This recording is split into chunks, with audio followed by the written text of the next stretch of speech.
You all saw the thumbnail. This movie sucks. This movie has indeed ruined my childhood. Yeah, my rating is normally for the end of the video, but nah, not today. If I thought Rock-a-Doodle was full of confusing plot points and annoying characters, Freddie as F.R.O.7 is its ugly, boring cousin that you try to avoid at family reunions because they talk funny and they won't shut up. I suffered through this, so now you have to too. Let's go. Dragons, and your back's against the wall. Oh, lies, lies, lies, and everywhere is lies. This opening, while it seems harmless enough, a nice opening song, some panning shots of the city, is exactly what's wrong with the movie. The song isn't bad. It's actually quite nice if we were watching some lovely British sitcom, but we're not. Even worse, it feels like it goes on forever, with Freddie and his frog car that feel out of place with the song's tone. I ended up wondering when it was going to end. Mind you, the movie had only been on for 2 minutes. Not a sign of good things to come. Also, his walk is annoying. That's not important, but it needed to be said, since it seems like the movie highlights it for some odd reason. After that slog of an intro, we finally got some story going on, but that's not saying much. This movie was definitely written in crayon. Boring human Freddie and his even more boring father, whose voice acting is terrible. Honestly, most, if not all, of the voice acting is terrible, but his stuck out immediately. Come on, Frederic. What the hell is this? At this point, I should be apologizing to the closet dubbing that was done in the live-action Rock-a-Doodle scenes. I owe them all an apology. So, Freddie's evil aunt, who apparently killed his mother, also does the same to his father in the way of a horseback riding accident. She spooks the horse while in her snake form. And the narration here... And so Messina was to rule, while Frederic came of age, and then became the king. Why is he singing? Why did he pick this time to sing his lines? Freddie's father just died. What is going on? Read the room. The evil Aunt Messina then tries to murder Freddie by turning him into a frog. And I'm genuinely wondering at this point, if her black magic is so strong and terrifying, why does she keep picking this lame snake form to do her murder hobo shtick? I guess she wants to make it seem accidental or like an animal did it, but does she not have an Avada Kedavra spell in her arsenal? No? Just a snake? She's got the power of black magic and is trying to catch this child with a potted plant. What's worse is she wants to take over the world by eliminating the entire royal line of some random province in France. You little ugly frog, one day I will catch up with you and destroy you like I did your father and your mother, and then I shall be all powerful. I shall rule the world. First of all, low tier after school special villain plan. Second of all, she chose a snake form to do it. I will not let this go. She's got powerful black magic and she's out here doing dollar store snake cosplay. Also, her voice acting and audio, it took me 3 different viewings to realize what she was saying here. That will not save him, brother dear. This whole time, I thought she was saying something in French. It wasn't. So either my hearing is getting worse, or the audio and voice acting is terrible. This movie is terrible, so I'm leaning towards that. But you guys let me know in the comments, and let me know if you understood what she was saying. Freddie manages to escape from his evil aunt with the help of the Loch Ness Monster. Not like it was hard. His mom had to have been sporting a negative IQ to have gotten off by her. He helps Nessie out because somehow she can't turn around and remove a rock from her own tail, and they bid each other farewell in the hopes of meeting again. Which leads me to a question.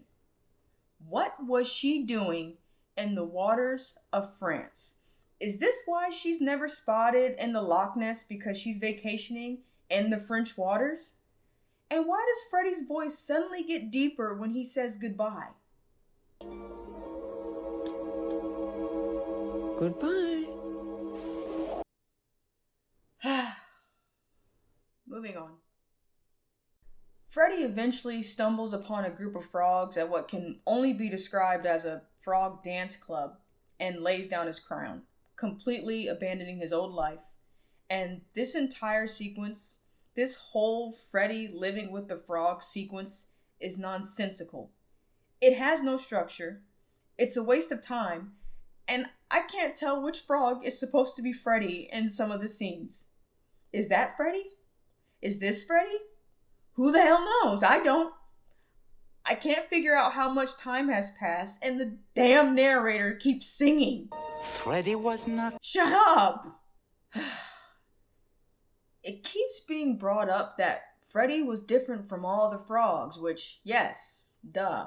We saw him as a boy before. It wasn't like this movie dropped us straight into Freddie in frog form and we need to be told that he's different. We know his one-trick pony aunt transformed him into a frog. Did he forget he was a real boy before? Edmund from Rockadoodle certainly didn't have this problem.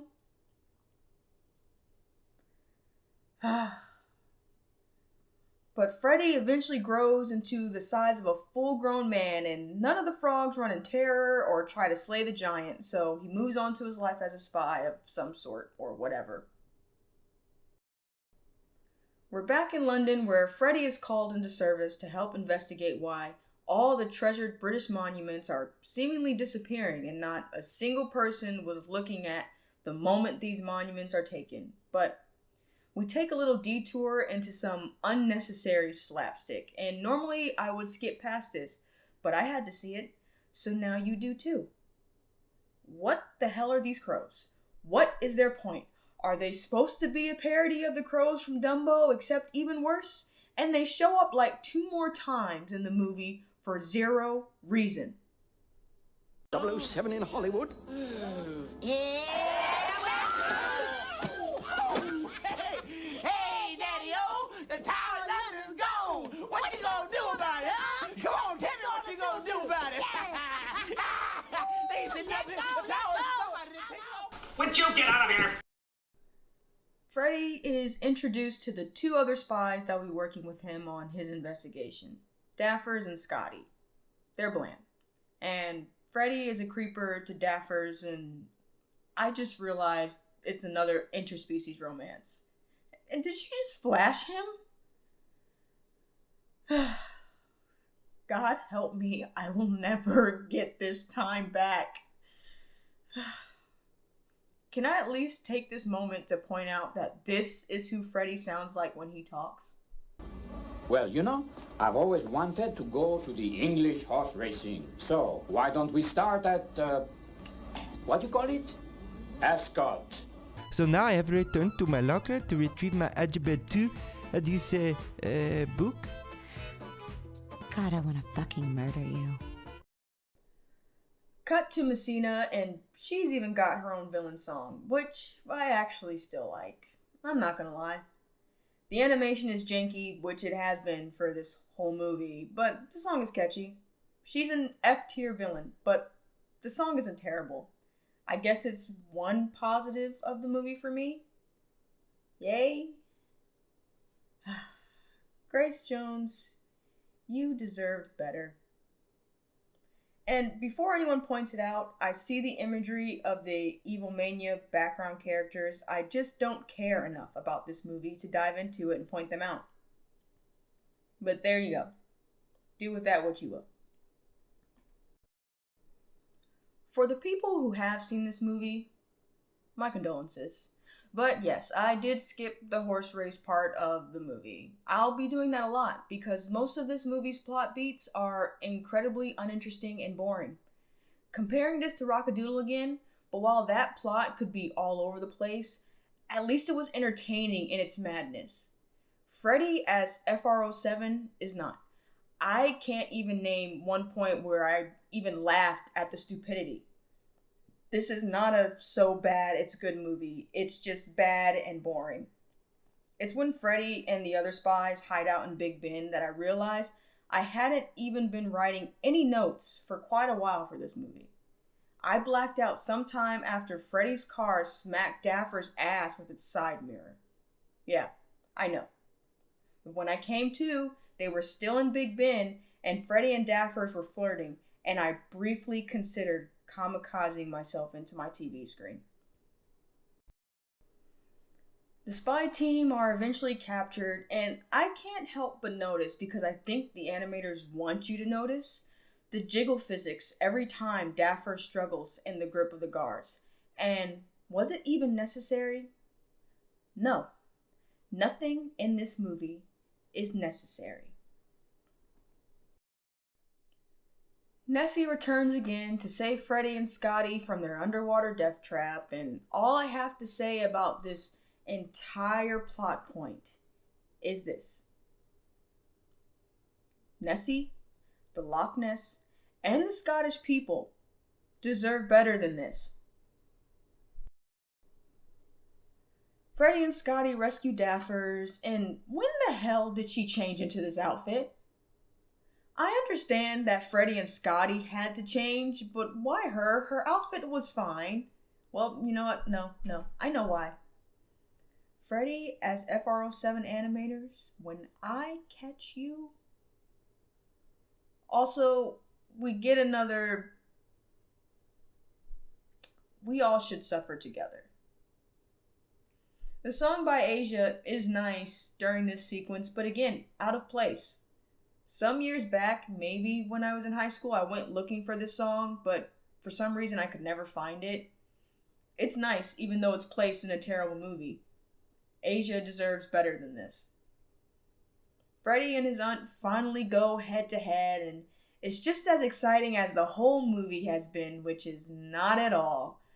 All her transformations are still awful and inadequate for the situation, but she's defeated somewhat by Freddie and flies away in her other crappy transformation. The monuments are returned, everyone's happy but me. Yay. End credits. Which I need to point out because this song should have been at the beginning of the movie. It's an actual James Bond parody song. Why did they leave it for the credits when everyone had probably already walked out wondering why they paid money to be tortured like this? It should have replaced the song at the beginning of the movie. Who structured this movie like this? Whatever.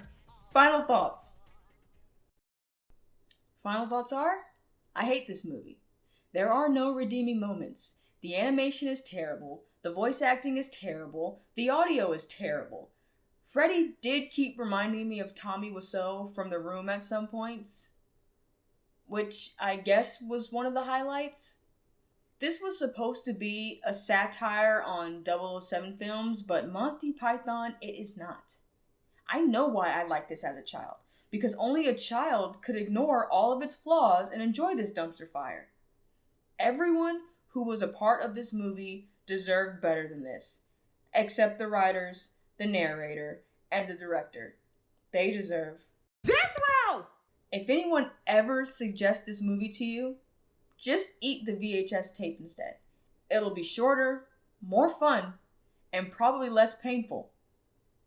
Childhood ruined. See you next time. Thank you all again for watching another video on ruining my childhood. This video was a chore. I had to force myself multiple times to write the script, record, and edit. I hated this movie. So I appreciate you all who stayed and watched the entire video. If you guys have any suggestions on movies from the 80s, 90s, maybe early 2000s that you want me to take a look at, go ahead and put them in the comments. I know which movie I'm doing next, but after that I'm kind of up in the air. So if any of you have any ideas, go ahead and let me know. Once again, Thanks for watching. Like, comment, subscribe, and I will see you all again next time.